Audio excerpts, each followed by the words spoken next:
ప్రజలకు ప్రభుత్వానికి వారధిగా ఉంటున్న వాలంటీర్లు కూడా నాయకులే అని మంత్రి ధర్మాన వ్యాఖ్యానించారు.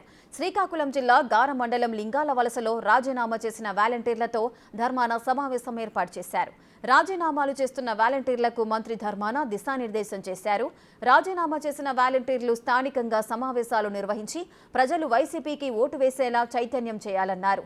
వాలంటీర్లను హేళన చేసిన చంద్రబాబు నాయుడు ఇప్పుడు వారికి 10,000 ఇస్తానని అంటున్నారని ధర్మాన మండిపడ్డారు.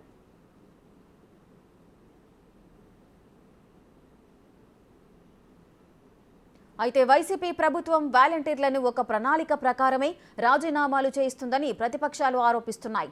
ఈ క్రమంలో మంత్రి ధర్మాన చేస్తున్న వ్యాఖ్యలు వాటికి అర్థం పడుతున్నాయి. అలానే ధర్మాన ఏర్పాటు చేసిన సమావేశంలో పాల్గొన్న వాలంటీర్లలో పలువురు రాజీనామాలను అధికారులు ఇంకా అంగీకరించలేదని కూటమి నేతలు చెబుతున్నారు. వారు మీటింగుల్లో పాల్గొనడం ఎన్నికల నిబంధనలకు ఉల్లంఘించడమేనని తీవ్రంగా మండిపడుతున్నారు.